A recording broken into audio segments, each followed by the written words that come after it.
Once you've found that somebody is desperate, don't trust.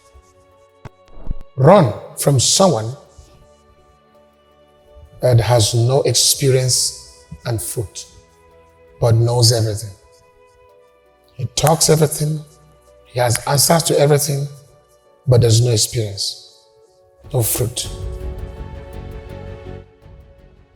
A desperate person is often anxious. A desperate person is what? An anxious person.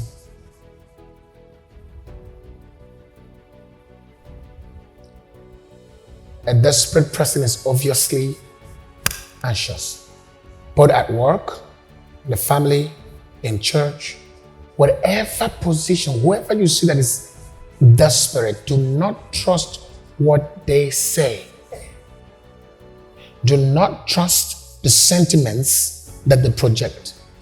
Simply know that that person is not in his rightful mind and has no considerable evaluation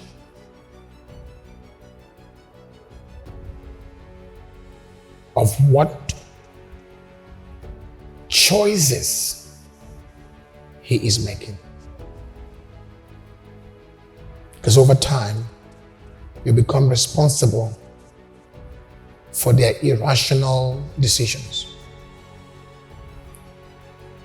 That's what happens when you open the door. Don't be desperate. When people are desperate, they are dangerous. Do you know that everybody is an actor? Everybody has an inherent ability to act without a script. Oh, you're not hearing me? Some people under desperation will develop the energy to act so accurately without a script. Remember, an actor is acting a script and does not in any way project his true self and values. He's given a script to act. So it means that any desperate person is an actor. So what you're seeing in that moment of desperation is not the reality of that individual. So if you open the door to that person that is desperate, you have actually opened the door to somebody you don't know.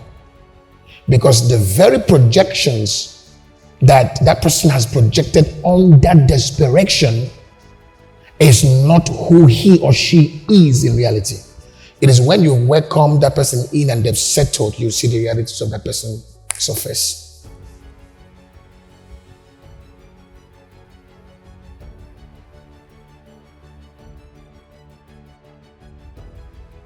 Help people that are desperate, but don't keep them close.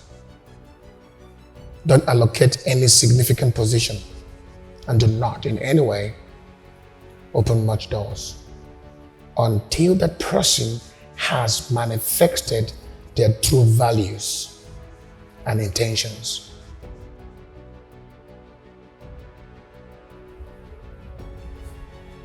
I'm giving you tips because I love you.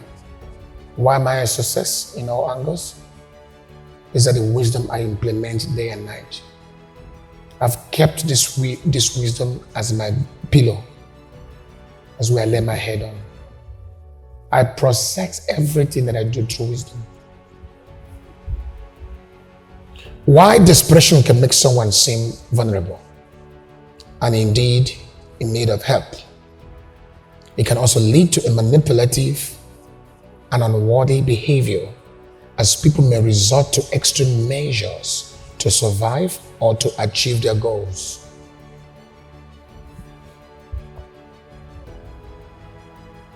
So they're acting. 90% of the times, a desperate person is under some illusions, positivity, faith, and optimism. Very optimistic. In that sense, such type of positivity becomes a form of darkness that would disarm, that will cripple that person's accurate sense of discernment and consideration of every possible angle before decisions are made or before steps or approaches are taken. Desperation can lead to impulsive behavior. Go find it. I wrote this. Impulsive behavior. You see, when people take impulsive decisions, it will always lead to crisis in the future. And everybody that is involved in the whole process will go through it. You'll reap it. You'll go through the same thing. Sometime. So it means that irrational behaviors will be prominent. So when someone is desperate, they may lose the ability to think clearly and make sound judgments, potentially leading to impulsive or what I call reckless actions.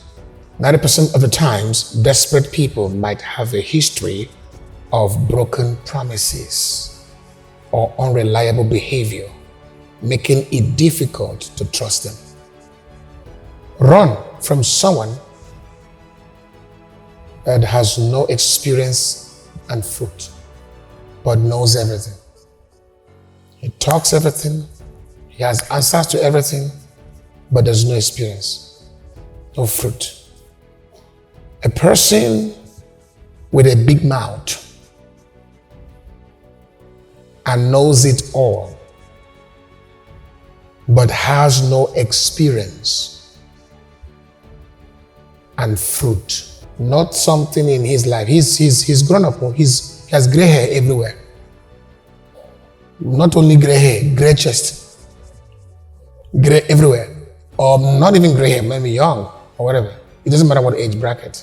But the point is, if anybody talks, knows it all, is confident, always speaking, but you look into his life to find experience, to find fruits, what have you built?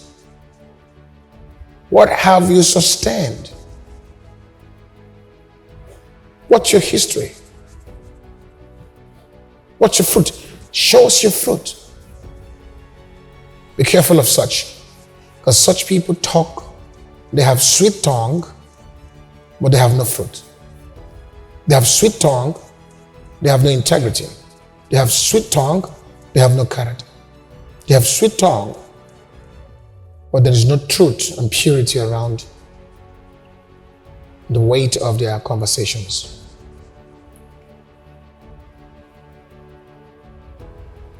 Fruit is proof. Somebody said, fruit is proof.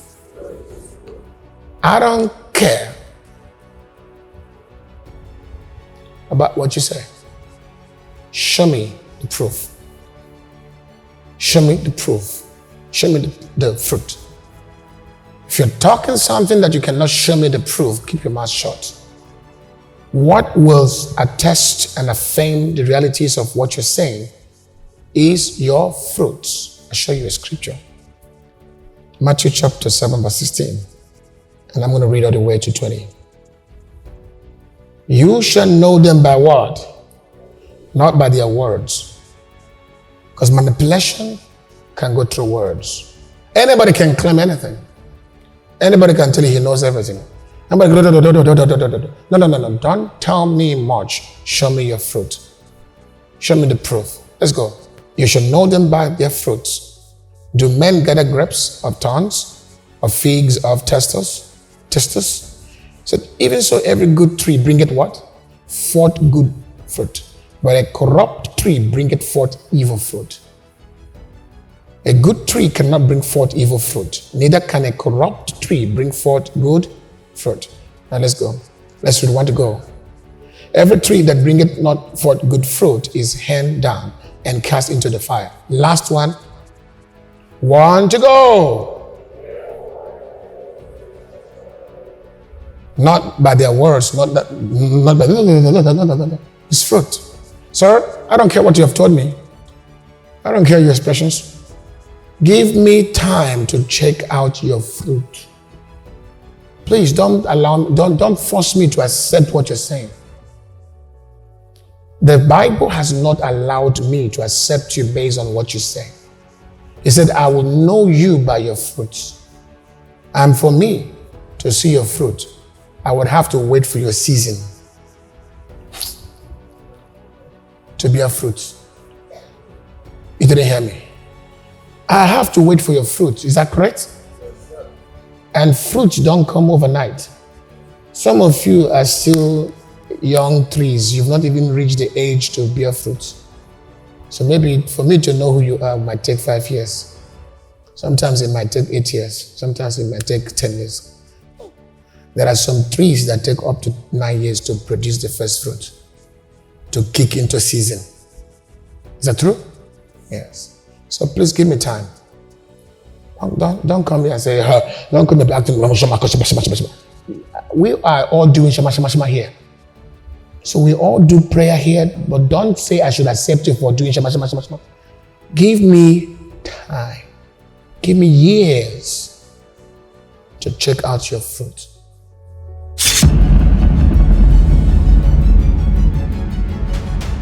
Upcoming events with the bondservant of Christ, John.